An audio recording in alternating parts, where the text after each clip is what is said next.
Monday. It's good to see you all here. We have another busy week. When is it not a busy week here at the White House? As you all know, we'll be traveling to Michigan tomorrow. I know the president's really looking forward to it. He's going to give a speech at the Detroit Economic Club, in addition to touring a factory in Dearborn, Michigan that produces F-150s. And my understanding is Ford is ramping up that manufacturing and also going to be hiring more American workers at this facility thanks to President Trump's policies. So he'll be doing that tomorrow and talking about all of the great economic news, which I would be remiss if I did not point out to you all. We have mortgage rates falling below 6% for the first time in years. Thank you, NBC, for this very fair and honest headline. But this is the truth, and these are the facts thanks to President Trump's economic policies. So frankly, they're hard to deny. And then again, we have the Washington Examiner out this morning with gas prices. The national average has fallen to $2.79 per gallon for the first time in nearly 5 years. So these were two of the biggest pain points for the American people, as you all know, under the previous administration. Gas prices, mortgage rates, interest rates, all things that this administration is committed to seeing fall. In addition to prices, we know core inflation is at its lowest point has been in 5 years. And so these economic policies are really coming into fruition now that we're in 2026, and we'll be seeing more tax cuts into the pockets of the American people later this spring as well. So it's all good news on the economic front, and I know the president looks forward to talking about that tomorrow in Michigan. I'll take some of your questions today. Does the president think that the Fed chair should be in jail? Thank you so much, Caroline. Jerome Powell, President Trump has mentioned on multiple occasions that the administration could probably bring a lawsuit against him. Did the president ever direct DOJ officials to open an investigation into Powell? No. And can you reassure the American public that his longstanding criticisms and public comments about Powell had nothing to do with the investigation? Look, the president has every right to criticize the Fed chair. He has a First Amendment right, just like all of you do. And one thing for sure, the president's made it quite clear, is Jerome Powell is bad at his job. As for whether or not Jerome Powell is a criminal, that's an answer the Department of Justice is going to have to find out. And it looks like they intend to find that out. Caroline, two more questions on the Fed for you. Senator Tillis is promising to hold up all Fed nominees until this legal matter with Jerome Powell is resolved. What does the president make of that? I haven't spoken to the president about Senator Tillis' comments. I'll leave that to our legislative affairs shop to figure out, and I'll let the president speak on that himself. Go ahead. That the Fed should operate independently from him. The president has made it quite clear he thinks Jerome Powell is bad at his job, and the president has made it quite clear, as have many economists, by the way, that interest rates should be lowered, and they should have been lowered a long time ago. But does he believe in the independence of the Fed, Caroline? He has, and he said that many times. Does the president believe that Jay Powell should go to jail if he lied about Eamon, you're yelling out a question that's being asked in a different way, but it's the same exact question as we just answered, and I just answered it. We'll let the Department of Justice determine that. Caroline, is taking airstrikes off the table in Iran, and does he believe there's a potential path to end the protest there without military action?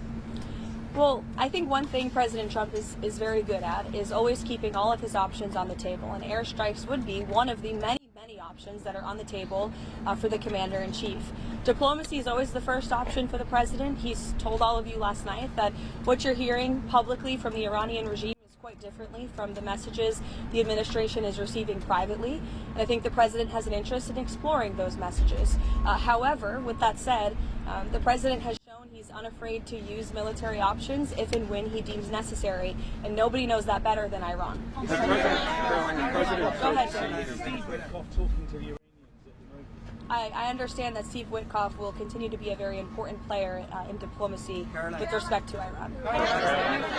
Trump has confidence in Delcy Rodriguez?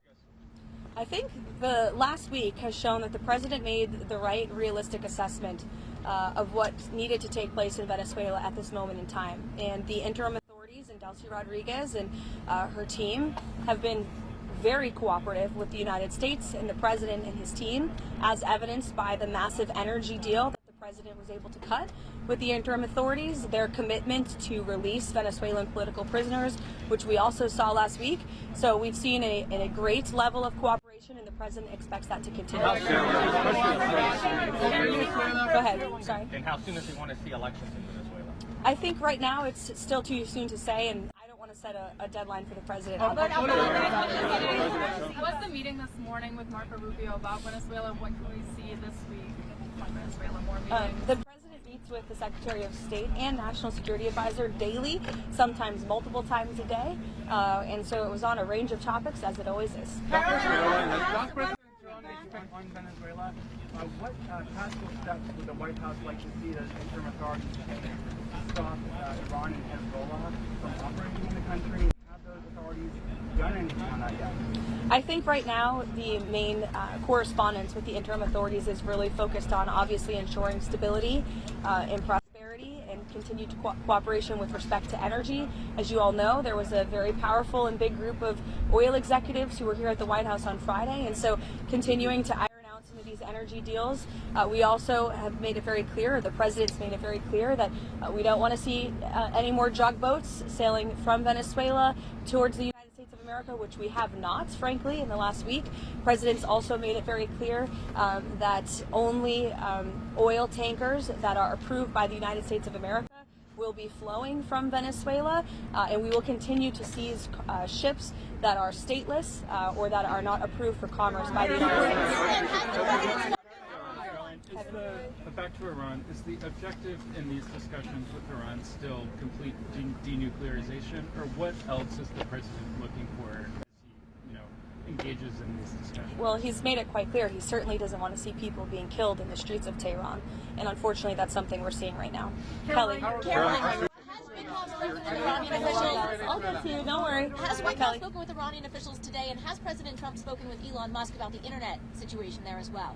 I understand he has spoken to Elon about that. Yes, he talked to all of you about that on the plane last night. What was your first question, Kelly? Has Witkoff spoken with Iranian officials today? Could you give any updates on those conversations? I haven't spoken with Mr. Witkoff today about that, but we can certainly get you an answer. President yes, Trump is meeting with Archbishop It's of Copley. great interest to you, I'm sure. Absolutely, and they may be speaking as we're speaking. Can you give us a preview of what they'll be talking about, or will there be a readout as well after they're done of what they discuss? I can see if the president will provide you a readout. How's that? Yep, sounds good. And also, President Trump, has he seen the video put out by Jerome Powell on Sunday? And if so, what's his reaction? That video was put out after I was with the president when Air Force One landed last night, I believe. So I was no longer with him when that video came out. I don't know if he's seen it. Does the president have a dateline, a timeline? No, he has not set a timeline, but it's definitely a priority for him.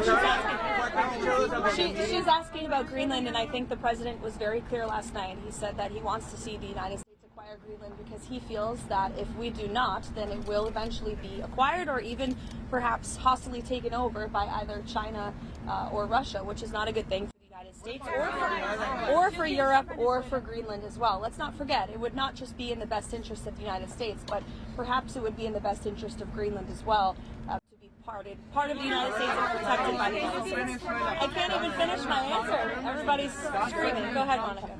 What did the president mean the last night when he said that Iran had called to negotiate and that there may be a meeting that is set up?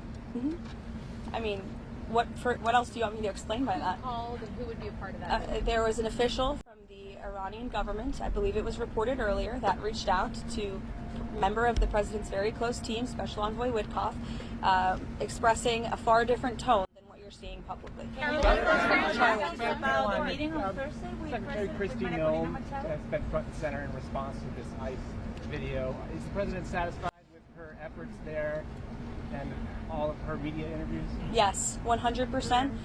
President Trump and I actually spoke about this last night and how Secretary Noem is doing a phenomenal job, not just securing the border, which she and the president did together in record time, but also in defense of the brave men and women of ICE who put on a law enforcement uniform every single day to protect our communities and to protect all of you and every American, regardless if they are Democrat or Republican.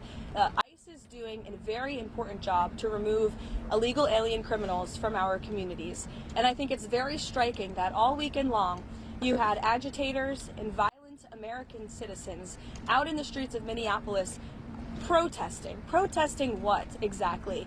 Apparently they are protesting the removal of heinous murderers and rapists and criminals from a city that I can guarantee you, when you look at the list of the illegal criminals that ICE is removing from our communities every day, not a single person in those protests and not a single person standing here that works in the mainstream media in Washington, D.C. would want those individuals in your neighborhood, in your community, around your children and around your families. ICE is doing an incredibly important job that's not just important to our homeland security, but our national security. And this administration will continue to stand wholeheartedly by the brave men and women of ICE, including that officer in Minneapolis who was absolutely justified in using self-defense against a lunatic who was part of a group, an organized group, to interject and to impede on law enforcement operations. And it's disgusting what we have seen from the left. And I think that it just shows you where the modern day Democrat Party stands today in protecting illegal alien pedophiles and rapists and murderers over law-abiding American citizens and our brave men and women who serve in law enforcement.